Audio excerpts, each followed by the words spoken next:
ప్రేమ దేవుని బిడ్డల నా హృదయపూర్వక వందనాలు చెల్లిస్తున్నా. రాకడకి సూచనలు మేము చెప్తున్నాం కదా, 5 సంవత్సరాల లోపల యేసు ప్రభు రాకడ సమీపించబడద్దే అని చెప్పి మేము వీడియోలు చేస్తున్నాం కదా. ఆ రాకడకి సూచనలు ఎందుకు వస్తాయి, దేని నిమిత్తం, ఎందుకు యేసు ప్రభు తండ్రి అయిన దేవుడు వీటిని పరిశుద్ధాత్మ పేరాపం ద్వారా బైబిల్ రాసి ఉంచాడు అనే విషయం గురించి ఇది మాట్లాడు. మాకు ఏమి దేవుడు బయలుపరిచాడు అనే విషయం గురించి, మీకు ఎందు నిమిత్తం ఆ రాకడక సూచనలు భూమి మీదకి రావాలి, వచ్చినప్పుడు ఎటువంటి ప్రభావం భూమి మీద ఉంటుంది అనే విషయం గురించి మీకు ఈ మాకు బయలుపరిచిన ఆ బయలుపాటిని మీకు తెలియచేయాలని మేము ముందుకు వస్తున్నాం. ప్రేమ దేవుని బిడ్డలారా, ఒకరోజు నేను ఒక ప్రాంతానికి సువార్తకు పోయి వచ్చి ఆ భారం కలిగి ఆ సువార్తని నేను చేసి వచ్చినప్పుడు నేను వచ్చి కొనుక్కున్నాను. ప్రభువా, ఏంటి వాళ్ళ పరిస్థితి, నేను సువార్త ప్రకటించేశాను కదా, ఎట్లాంటి భూమి మీద ఎటువంటి పరిస్థితి ఉంటుంది అని చెప్పేసి నేను కొనుక్కున్నప్పుడు దేవుడు నాకు బయలుపరుస్తున్నాడు. ఏమని బయలుపరుస్తున్నాడంటే, ఒక మందిరాన్ని దేవుడు చూపిస్తున్నాడు. ఆ మందిరం ఎదుట ఒక వ్యక్తి నిలబడుకున్నాడు. ఆ మందిరం ఎదుట ఒక వ్యక్తి నిలబడుకున్నప్పుడు నేను ఆ మందిరం వద్దకి నడుచుకొని ఆ సువార్త ఆ ప్రాంతాన్ని చెప్పేసి ఆత్మలోకాన్ని కూడా నేను సువార్త చెప్పి ఆ మందిరం కాడికి నడుచుకోబోతుంటే మందిరంలో రక్షణ పొందిన బిడ్డలు ఎంతో మంది బిడ్డలు అక్కడ ఉన్నారు. రక్షణ పొందిన బిడ్డలు ఉన్నారు, రక్షణ పొందుకున్న దైవజనులు అక్కడ ఉన్నారు. రక్షణ పొందిన వారు ఉంటే ఇక్కడ ఆ యొక్క దేవుని యొక్క ఆ మందిరం బయట ఒక వ్యక్తి నిలబడుకొని ఆకాశం వైపు చూసి ఒక మాట్లాడుతున్నాడు. ఏమని మాట్లాడుతున్నాడంటే, నా దేవా, ఇక్కడ వాడు ఉన్నాడా అని చెప్పేసి మాట్లాడుతున్నాడు. ప్రేమ దేవుని బిడ్డలారా, ఆ వ్యక్తి నేను అక్కడికి వచ్చినప్పుడు ఆ కింద ఉన్న వ్యక్తి ఏమన్నాడంటే, నాకు సాటుకు రా అని చెప్పేసి మాట్లాడుతున్నాడు. ఏమంటున్నాడంటే, నాకు సాటు నువ్వు ఉండు అని చెప్తున్నాడు. నేను ఆయన సాటికి పోయినా. ఎందుకు పోయినంటే, అతను ఏదో నాకు చూపిపోతున్నాడు అని చెప్పేసి, అతను సాటికి నేను పోతుంటే అతను అంటున్నాడు, నా సాటికి నువ్వు ఉండు అని చెప్పేసినప్పుడు అప్పుడు ఆ మాట అంటున్నాడు. ఏమని అంటున్నాడంటే, నా దేవా, ఇక్కడ వాడు ఉన్నాడా అని చెప్పినప్పుడు అక్కడ ఆకాశంలో ఒక వెలుగంటి, అక్కడ ప్రకాశమైన వెలుగంటి, ఒక నక్షత్రం వల్ల ఒక ప్రకాశమైన వెలుగు, అది ఎంత ప్రకాశం అంటే అంత ప్రకాశమైన వెలుగు. ఆ వెలుగులోంచి ఒక స్వరం వినపడుతుంది. ఏమి వినపడుతుందంటే, వాడు అక్కడ ఉన్నాడు అని చెప్పేసి మాట్లాడుతున్నాడు ఆయన. ఎప్పుడు ఈ స్వరం వాడు ఇక్కడ ఉన్నాడు అని చెప్పినప్పుడు ఆ మందిరంలో ఒక 7 అడుగులు ఎత్తు కలిగిన ఒక వ్యక్తి నల్లటి కోటు ధరించుకొని, ఆ డ్రెస్ ధరించుకొని కిందకల్లా అతను ఉన్నాడు అనమాట.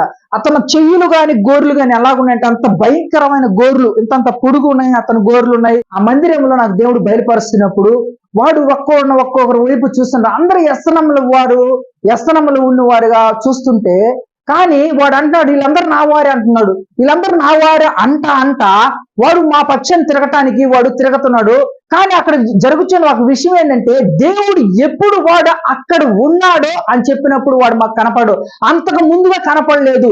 అక్కడ పరలోకం ఆ యొక్క ఆకాశమందు వెలుగు అంటే ఆ వెలుగులో చేరి ఒక స్వరం మాట్లాడుతుంది. వాడు అక్కడ ఉన్నాడని చెప్పినప్పుడు ఆ స్వరం ఎప్పుడు పలికిందో అప్పుడు మాత్రం మాకు వాడు కనపడ్డాడు. అంతకు ముందుగా మాకు కనపడలేదని చెప్తున్నాడు. మళ్ళీ ఇంకొక విషయం ఏంటంటే, అక్కడ ఇంకొక క్రియ జరుగుతుంది. ఏంటంటే, ఆ మందిరంలో ఉన్న వారికి ఎవరికి వాడు కనపడలేదు, కానీ నాకు కనపడుతున్నాడు. ఇంకో బయట ఉన్న దేవదూత కనపడుతున్నాడు. ఆకాశం ముందు సైన్యములకు అధిపతి దేవుడికి మాత్రమే కనపడుతున్నారు. ప్రేమ మా ముగ్గురికి మాత్రం వాడు కనపడుతున్నాడు. వాడు మా పక్షం తిరిగినప్పుడు వాడు ముఖాన్ని ఆయనకు చాటు చేరి ఆ కింద ఉన్న దేవదూత చాటు చేరి చూసిన దానికే నేను కలవరిపోయాను. వాడు ముఖం ఎలాగుందంటే ఒక కూరమృగం లాగుంది, ఒక భయంకరమైన రూపకాన్ని వాడు ధరించి ఉన్నాడు. వాడు ముఖం సార్లు చూసి నేను కలవరిపోయి లేశాను. ప్రేమ దేవుని బిడ్డలారా, ఎందుకు ఈ రాకడ సూచనలు అంటే, వాడు అక్కడ మాట్లాడుతున్న మాటలు ఏంటంటే, వీళ్ళందరూ నా వాళ్ళే అని చెప్పి అన్నాడు.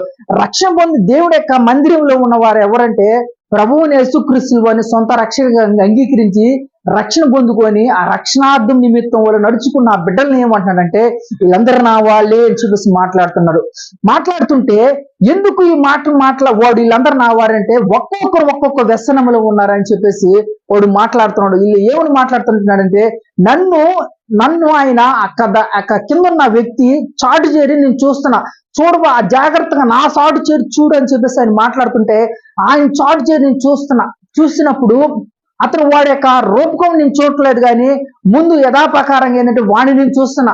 వాడిని చూస్తుంటే ప్రతి ఒక్కరిని అంటున్నాడు, ఒక్కొక్కరు ఒక్కొక్క వ్యసనం అంట. ఒకరు సెల్ ఫోన్ యొక్క వ్యసనములో కలిగి ఉన్నారు, ఒకరేమో ఒక వస్త్రముల వ్యసనం అనమాట, ఒక్కొక్కరు ఒక్కొక్క వ్యసనం అంట. ఒక్కొక్కరు ఏంటి ఒక పని పాటల విషయంలో కానీ ఎవరెవరు ఆలోచనలు వాళ్ళు ఉన్నారన్నమాట. దేవుడి యొక్క వాక్యాన్ని వినకుండా, దేవుడి యొక్క నామాన్ని వాళ్ళు ఆరాధించకుండా ఆరాధించలేని స్థితిలో ఉన్నారు. కానీ వాళ్ళు వ్యసనములు మాత్రం ఫోకస్ చేసుకున్నారు. వాళ్ళు అలా చేసుకున్నప్పుడు నేను వాళ్ళసారి చూస్తున్నాను. వాడు అంటాడు, వాళ్ళందరూ ఒక్కొక్కరినొక్కరు చేయి చూపిస్తే వీళ్ళందరూ నా వాళ్ళే అంటున్నారు. అక్కడ పైన ఆకాశంలో ఉన్న వెలుగులో ఉన్న ఒక స్వరం ఏమంటుందంటే, వీరేమి చేయించున్నారో వీరెరుగును గనక ఈ వారములో ఒక రోజు ఈ ఆస్తులను తీసివేస్తానని చెప్పేసి తీసుకుంటానని చెప్తున్నాడు. ఏమంటున్నాడంటే, వీరేమి చేయించున్నారు వీరెరుగును గనక అని చెప్పి మాట్లాడుతున్నాడు. అందుకని ఈ ఆస్తుల్ని తీసివేస్తాను అని చెప్పేస్తున్నాడు. ఎందుకు ఈ మాట అంటున్నాడంటే, యేసు ప్రభు రాకడ సమీపించబడినప్పుడు మనం ఇప్పుడున్న స్థితి కలిగానే ఉంటే ఆయన రాకడొచ్చినప్పుడు ఎవరు ఎత్తబడని నేను తెలియజేస్తున్నా. ఎందుకు తెలియజేస్తున్నానంటే, ఇప్పుడు మనం సాతాను బంధకములను, సాతాను తంత్రాలను, సాతాను యొక్క వ్యసనములలో మనం ఉన్నామని నీకు నేను తెలియజేస్తున్నాను. ఎందుకంటే ఆ దర్శనం దేవుడు చూపిస్తున్నాడు. ఇరేమి చేయించున్నారు వెరుగును గనక అంటున్నాడు. ఎందుకు ఈ మాటలు అంటున్నారంటే, మనం చేస్తున్న పనులు ఎలాగున్నాయంటే దేవుడికి ఇష్టకరంగా లేవు. మనం చేస్తున్న పనులు ఏమంటే దేవుడి మహింపరిచే రీతిగా లేవు. మనం చేస్తున్న ప్రతి పని వెనక మన స్వార్థం ఉంది, సాతాను యొక్క హస్తం ఉందని అక్కడ దేవుడు బయలుపరుస్తున్నాడు. ప్రేమ దేవుడి బిడ్డల రాకడక సూచనలు ఎందుకు వస్తాయంటే, ఇదిగో మన యొక్క ప్రభావం మనల్ని ఇదిగో సాతాను యొక్క ప్రభావం నుంచి విడిపించాలని, సాతాను యొక్క బంధకముల నుంచి విడిపించాలి, సాతాను యొక్క ఫోకస్ నుంచి పూర్తిగా విడిపించి దేవుడి యొక్క వైపుకు మనం తిప్పాలని రాకడక సూచనలు రాబోతున్నాయి. మీకు తెలియజేస్తున్నాను.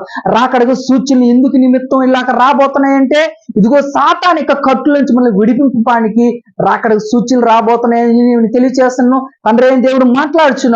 ఇరేమి చేయుచున్నాడు ఈ ఎరుగును గనక, ఎందుకని వారములు ఒక రోజు ఇలా ఆస్తుల్ని లాక్కున్నా అని చెప్తున్నాడు. రాబోతున్న 5 సంవత్సరం లోపల ఈ క్రియలు భూమిని జరుగుతాయి.